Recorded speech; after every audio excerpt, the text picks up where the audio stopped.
It's a yes bank maximum, the first of this contest. Oh, that is brilliant. It's a hero maximum. On the ground, down the ground, another hero maximum. Our next out or not out is based around sort of player drafts and player auctions, etc. So, the Big Bash ran a player draft the other night, which was kind of interesting. I felt like it drummed up a lot of interest, but there's obviously a hole in that system when either the teams just don't want big names or they don't want to spend any money. Like the Scorchers sort of just didn't want to use their number one pick, which is like, imagine that in the NBA. Like, we just don't want to use our first round pick. That just wouldn't happen. And then the South African T20 League went for an auction. Obviously, IPL do an auction night the other day, which I felt was interesting, but mainly because the current T20 South African captain, Temba Bumba, I hope I said that right. Anyway, he went unsold, which is quite something when you think about it, because imagine if we had like a Super Smash auction or draft and Kane Williamson goes unsold, or Joss Butler doesn't get picked up in the 100, or a Big Bash auction and Aaron Finch goes unsold. Which you would. I mean that's a bad example, but you get what I'm sort of saying. But anyways, like, what do we think about auctions or drafts? Like, are we a fan? Or I'm not sure I find auctions that exciting to watch, but I would love to see a draft night, especially on the Super Smash. Yeah, I'm a big fan of the draft. It's weird in these cricket ones because it's like, is Temba Bavuma just not play this like at all? Like, what's the go there? So he's been bit. I mean, that's it's tough. I suppose it's like when you're talking like leagues versus internationals, like the draft for a domestic league is always sort of going to be a bit how you going, because like it's not like they are building their team around a player. Like, they're not like, right, we've been shit for years, we've finally got the first pick, we're taking LeBron and we build from there. It's like the Scorchers are like a bit of an institution when it comes to the Big Bash. Like, they're like our team's pretty good. Like, I mean, we can sort of pick and choose if we want an international, and if they're the right one at the right price, we take them. If not, we'll be fine.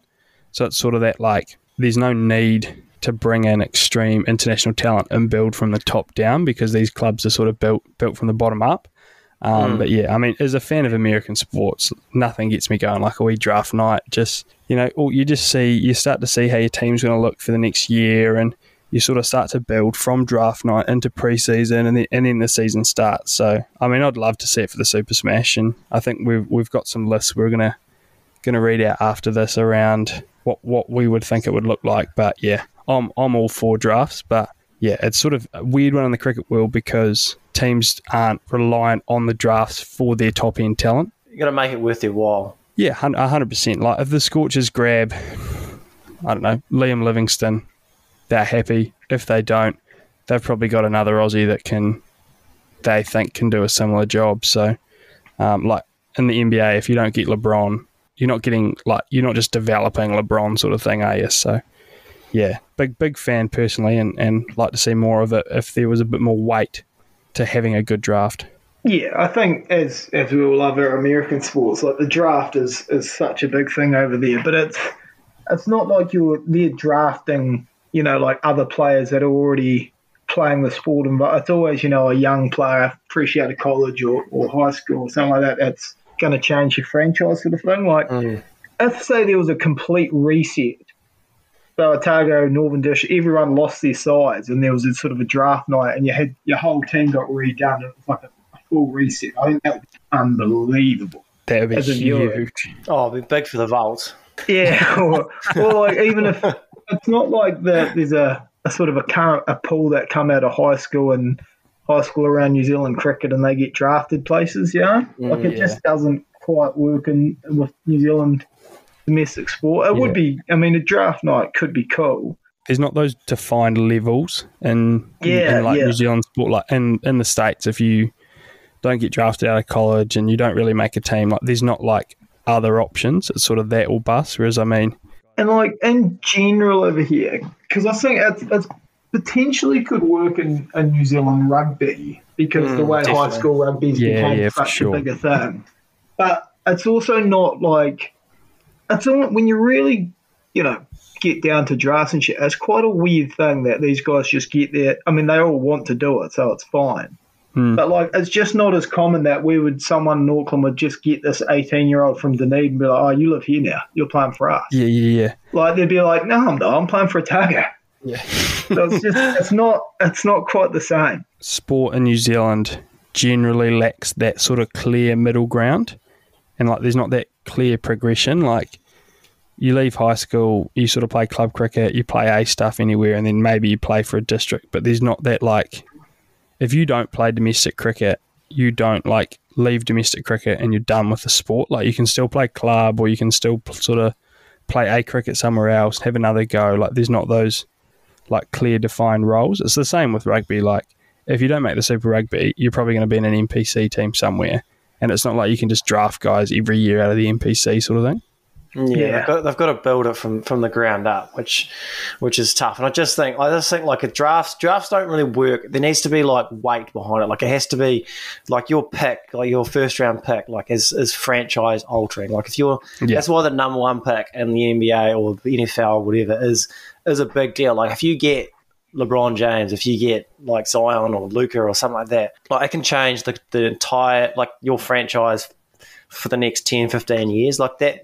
I don't know how you replicate that in cricket. I think that's tough, especially cricket's probably not that sort of sport. But I think the best way we can sort of do it, so let's say, it's sort of like, it made me think, and I said, like, who would New Zealand Super Smash, who would the number 1 pick be? Like, let's just say, like, all the caps are available. Like, the NZ Cricket have, like, they've said, like, this 2 month, or let's say 1 month, 2 month, or whatever, part of the schedule got no international cricket, and we want all our New Zealand players available. Everyone, like, there's money involved. We've got, the Mumbai Indian Tiger Volts are our first pick because they were last in the Super Smash. Like, let's say it's like that, and let's pick, like, the 6 most valuable T20 players right now, I guess. And I really want to see, like, where Kane Williamson makes the list. Like, surely New Zealand captain makes the list, obviously, but does he? There's some good players. Yeah, so let's sort of do a first round hypothetical Super Smash draft. We'll use the standings from last year. So Tiger Volts have the first pick, and they could really use that pick just quite. Like, that actually could be franchise altering. To be fair, yeah. So right, we'll start with you, Jacko. Let's say you're the new GM of the Tiger Volts. Who are you selecting with your first pick? Probably deliberate this for about 7.5 seconds, and I take probably Trent Boult. Okay. Fair enough. You want to make the case, or you sort of just, your name speaks for itself? Or? Yeah, I think Trent's probably shown in the last 2 years why he's maybe one of the best seamers in the world in the sport, let alone that in a domestic league. Yeah, I mean, he's world class, and I think in terms of, like, as well, the drop off, like, I think getting Bolt 1-1 versus maybe getting a batter top of the second round, I'll probably happier with that combo versus getting a batter here and taking a bowler in the second round. Okay, fair enough. Lugsy? Yeah, first I'll touch on that is I think that's the right call. The one, I guess, I don't know how deep you have really gone into this. I haven't gone too crazy. Like, would you I suppose if you're doing this really seriously, you might factor in how many years, but maybe Bolty would slip there. Yeah, but I think he's still got to be the 1 pick. I did deliberate that in my head as well, and I was like, hang on. We've just seen what he done in Australia. Yeah. He's by far and away our best bowler, and then you make that at domestic level. He's probably, you probably pencil him in for 3 for 20 off 4 each game, and sort of you can't ask for much more. But I will go, I don't know if this will be a shock or not, but I'll go first pick Michael Bracewell. Wow. That is rogue. Excuse me. You just talked up Trent Boult for about 30 seconds, and then you've got Michael Bracewell. Oh, sorry. Can I go this? I'm sort of picking my own. Are we saying Trent's still on the table for me? Or? Yeah. We're all talking. We're talking just out, like, each person's, like, list of their their best cricketers. Right, yeah. See, I had my top sort of 20 in order, so I had Trent off the board there because he's now playing for you. Yeah, I did like that, but I'd love to do that one day. Yeah, we could probably do something like that one day, but yeah. Well, then, yeah, I've already banged on for 5 minutes. It's Trent Bolt. Okay, fair enough. So I was Trent Bolt #1 pick for a long time until I went and sort of deep dive a little bit. I actually looked at the Tiger Volts roster because let's just say like you go on the Black Caps and you put them into the current Tiger Volts roster, and I don't know what on that either. Yeah, I was just thinking off the cuff, and I thought they could use some top order runs. They could use a guy that just churns out runs. Big Conway fan. Our Munter's always been a Conway fan. So I'm going Devon Conway just on the back on the base of like if he's churning out constant 50s every week, like. He's won Wellington a Super Smash or two on his own, basically, hasn't he? So, yeah, it's not a bad pick at all. I think it could be, when we talk about franchise altering, I just think he could be that sort of player.